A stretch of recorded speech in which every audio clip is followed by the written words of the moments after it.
uma respirada para a gente ir para o capítulo 2. A divisão da Bíblia em capítulos e versículos, vocês sabem isso, não é Bíblia. Vocês sabem isso, né? A essa altura, vocês todos sabem. É uma divisão que foi feita em determinado século aí, que eu não sei, os outros pastores aí devem saber algum deles. É interessante para a gente localizar na Bíblia, né? Mais rápido para localizar. Mas atrapalha muitas vezes, atrapalha mesmo. Então, não é bom a gente ficar lendo somente... Vou ler os versículos, vou ler só o capítulo, não é bom a gente ler tudo. Então, você percebe que o capítulo 2 continua o assunto do capítulo 1. Continua o assunto, que é exatamente essa característica do discípulo de Jesus, que é a confissão de pecados, uma vida na luz e não nas trevas. Então, Alan, por favor, para a gente começar o capítulo 2, vamos para os versículos 1 e 2, por favor. Filhinhos meus, essas coisas vos escrevo para que não pequeis. Se todavia alguém pecar, temos advogado junto ao Pai, Jesus Cristo, o justo. E ele é a propiciação pelos nossos pecados, e não somente pelos nossos próprios, mas ainda pelos do mundo inteiro. Primeiro, ele diz para a gente não pecar, então é possível não pecar. Depois ele diz, mas se pecarmos, temos um advogado. É claro que esse advogado aqui não é o advogado daquele bandido sem vergonha, que ele anda já aprontando e já tem um advogado. Qualquer coisa eu te chamo. Não é o advogado do bandido que já está pronto para tirar ele da cadeia, não. Não é quando pecarmos, é se pecarmos. Não é já dizendo peque porque já, e aí recorra. Não é isso. É se pecarmos. Temos o advogado. Ele fala da palavrinha propiciação. Propiciação é o ato de fazer alguém propício a mim. Alguém que estava de costas para mim como um inimigo, ele se volta para mim para ser propício a mim. Por isso se chama propiciação.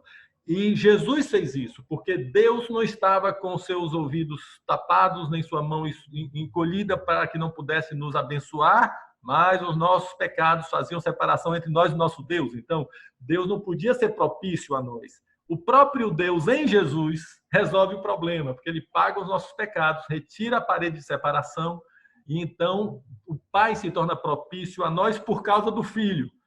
Isso se chama propiciação.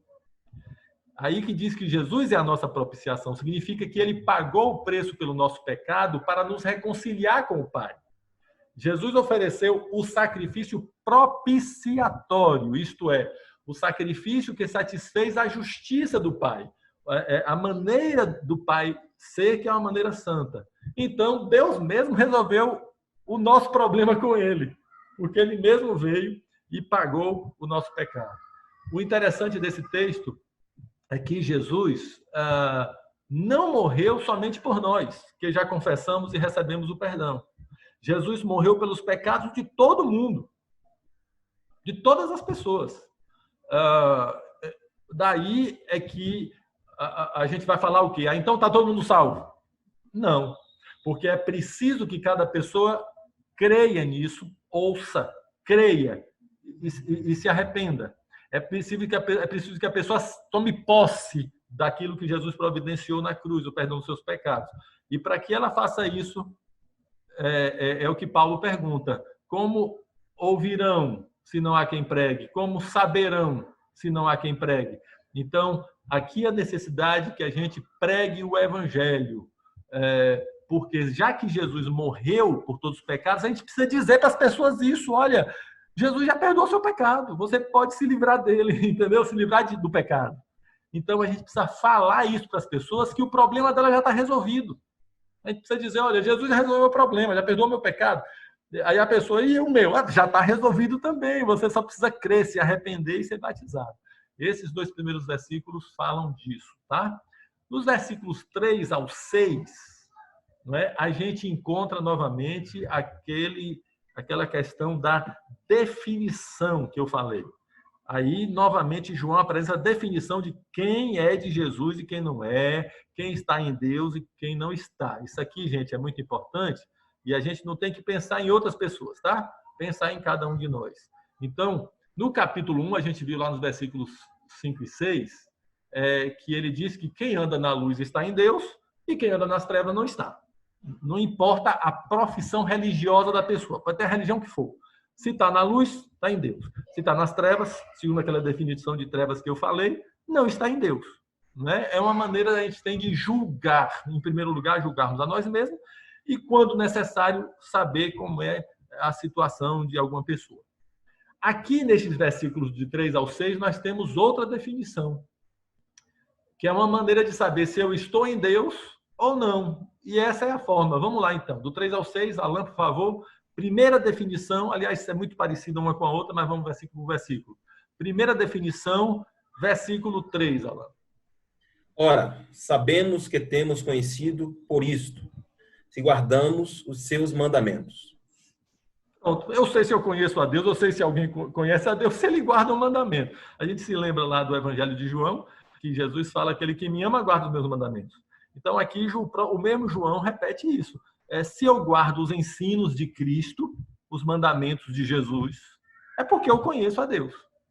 Se eu não guardo, se eu não valorizo os mandamentos do Senhor, se eu acho ele chato, se é um peso para mim, tem que cumprir, sabe? Porque senão eu vou para o inferno, ou senão o pastor está me vigiando. Se essa é a minha relação, ou eu procuro como escapar da palavra, né? Como se faz, né? Achar brecha na lei, aí eu pergunto a um pastor a opinião dele, aí eu pergunto a outro irmão, para ver se alguém me dá uma opinião que eu quero ouvir, entende? Eu estou procurando escapar. Uma vez uma pessoa me perguntou, não é, sobre alguém que lhe fez o mal e como é que ela tinha que fazer. Eu falei: meu irmão, é dolorido mesmo, dói quando fazem o mal, mas Jesus ensina a perdoar. Aí a pessoa começou a usar uma série de argumentos para não perdoar a pessoa. É estranho, não é? Não? A pessoa querendo dar um jeito para não fazer o que Jesus fala ali. Então, João é muito claro, assim, eu acho muito legal essas definições dele. Se eu guardo os ensinos do mandamento do Senhor, e guardar é obedecer, então é porque eu conheço a Deus. Não é? No versículo 4, Alan, por favor, ele repete isso, mas vamos dar uma lida. Aquele que diz, eu o conheço e não guardo os seus mandamentos, é mentiroso, e nele não está a verdade. E João, discípulo do amor, hein, gente? Que era chamado discípulo do amor, usa umas palavras fortes. Alguém que diz né, que ama a Deus, mas não guarda os mandamentos, é mentiroso. Se eu não guardo os ensinos do Senhor, mas eu desprezo as escrituras, a palavra, eu vivo como eu quero, é sinal que eu não conheço a Ele. Eu posso fazer minhas pregações, ser pastor, eu posso ser crente, me chamar de discípulo, de crente, de evangélico, do que quer que seja. Mas se eu não valorizo, eu desprezo as palavras do Senhor Jesus e vivo como eu quero, é um sinal que eu não conheço a Deus. Não conheço ao Senhor Jesus. Versículo 5, por favor, Alan. Aquele, entretanto, que guarda a sua palavra, nele verdadeiramente tem sido aperfeiçoado o amor de Deus. E nisto sabemos que estamos nele. É isso que eu estou falando, entende? João fica dando essas definições. Ó. Como é que eu sei que eu estou em Cristo e que seu amor está em mim? Se eu guardo sua palavra. Então, essa relação, gente, do discípulo com as Escrituras, com os mandamentos do Senhor, essa atitude, ou a atitude de eu quero, o que é que Jesus diz, qual é a vontade dele, eu quero agradá-lo, ou a atitude de isso é chato, isso é pesado, como é que eu faço? Entende? Tem com relação aos ensinos do Senhor, com relação à Bíblia, a maneira como eu me aproximo das Escrituras, a maneira como eu recebo, a maneira como eu guardo, a maneira como eu me esforço ou não para viver, revela se eu estou em Cristo ou se eu não estou. E, finalmente, versículo 6. Aquele que diz que permanece nele, esse deve também andar assim como ele andou. Não usa a palavra mandamentos, mas fala do jeito de Jesus. Aquele que diz, né, se eu ando como Jesus andou, é porque eu estou permanecendo nele. Então, a atitude da pessoa, eu quero ser como Jesus, eu sei que o propósito eterno de Deus é que eu seja semelhante a Jesus, junto com todos os irmãos da grande família. Eu quero que o Senhor Jesus viva em mim, não mais eu vivo, mas Cristo vive em mim. E o grande desejo dessa pessoa é ser transformado a semelhança de Jesus, essa pessoa não preserva a sua forma de ser, né?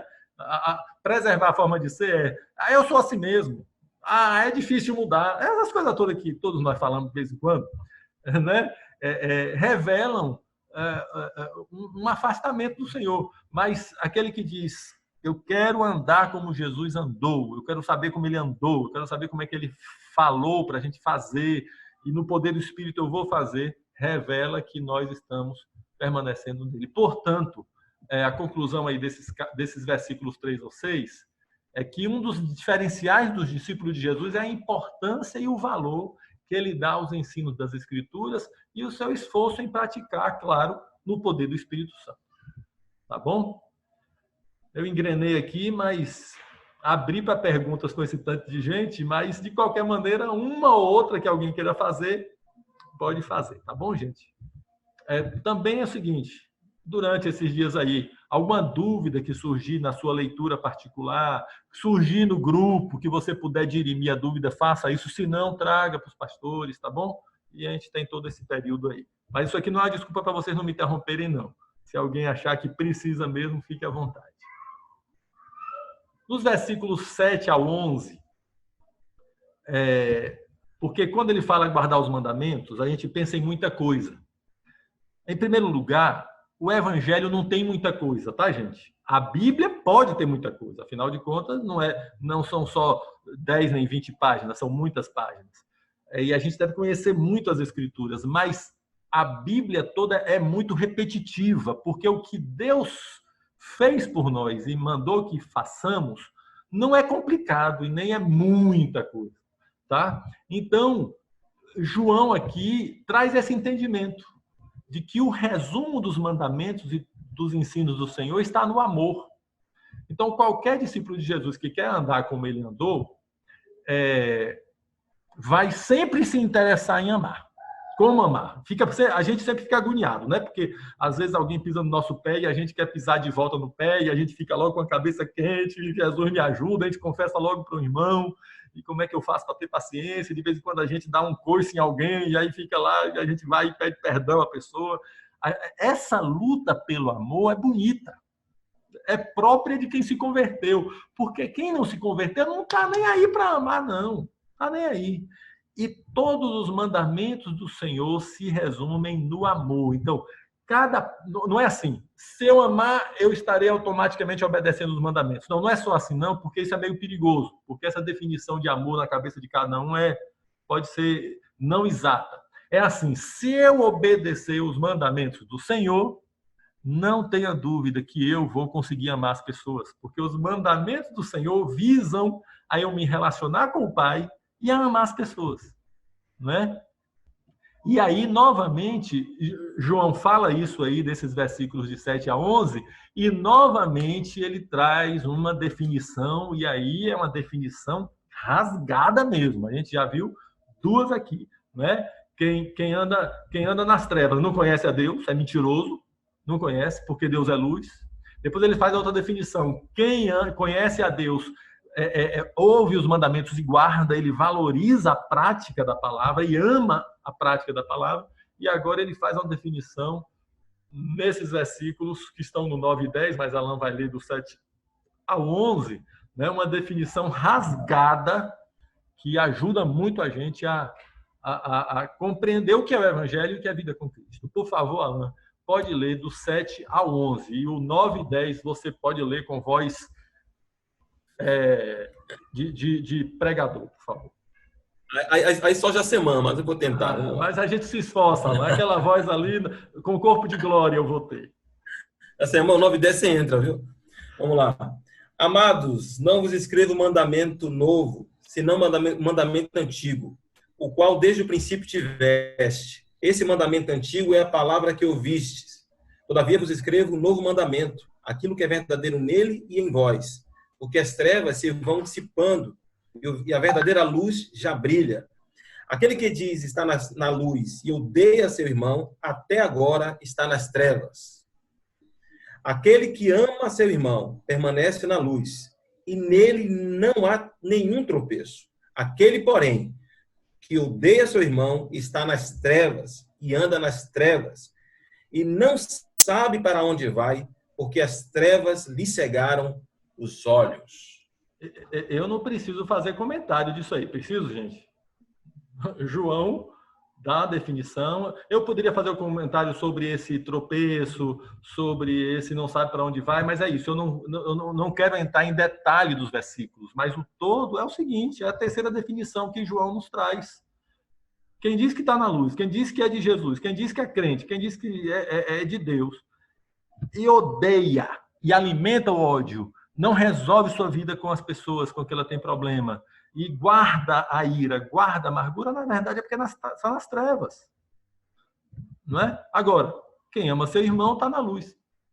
Então, vocês me veem, a nós, os pastores, falando isso todo o tempo, que as nossas características de que somos um povo de Deus não são os nossos cultos, não são as nossas pregações, não são as nossas músicas, não é a nossa forma litúrgica de ser.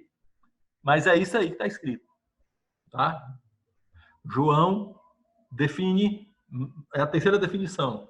Quem diz que está na luz e odeia seu irmão, até agora está nas trevas, não conhece a Deus. E quem está na luz, ama o seu irmão.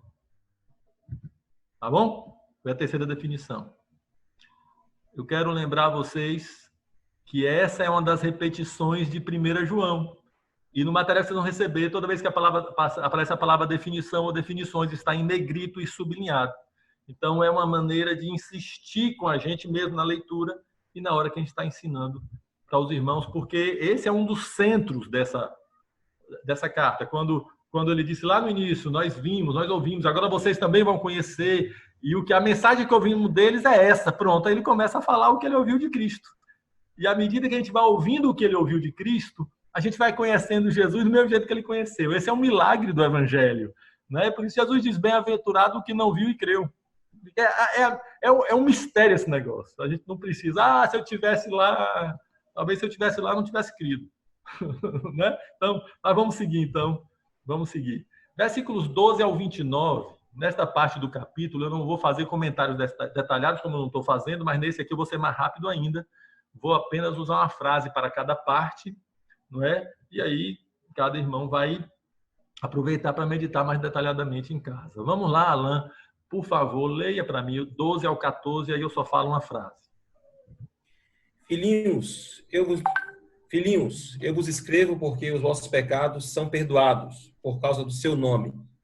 Pais, eu vos escrevo porque conheceis aquele que existe desde o princípio.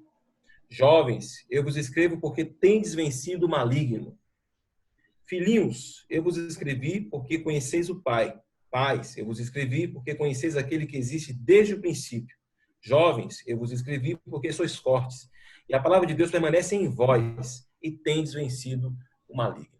Pois é, como eu falei, esses versículos aí dá para a gente fazer um retiro, para ver filhinhos, pais, jovens, por que filhinhos, por que pais, por que jovens, né? A característica de cada um. Mas a nossa intenção aqui não é essa, porque não pode ser nem aqui, nem no grupo, não dá tempo. Quando a gente pegar só isso aqui para fazer um estudo, é outra coisa. O que eu quero chamar a atenção disso aqui é que ele fala aí de uma maturidade, ainda que ele inverta a ordem, fala filhinhos, pais e jovens, mas a gente pode, nisso aqui, trazer para a gente, para os irmãos, que a proposta do Evangelho é um crescimento na fé e no conhecimento de Jesus. Foi essa a proposta de João no início lá.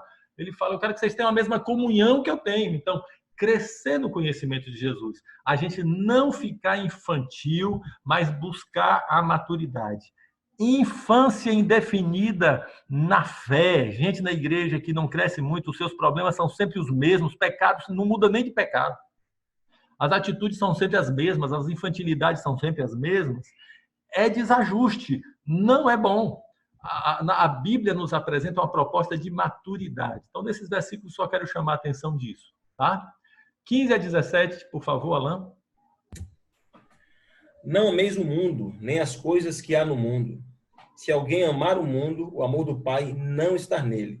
Porque tudo que há no mundo, a concupiscência da carne, a concupiscência dos olhos e a soberba da vida, não procede do Pai, mas procede do mundo.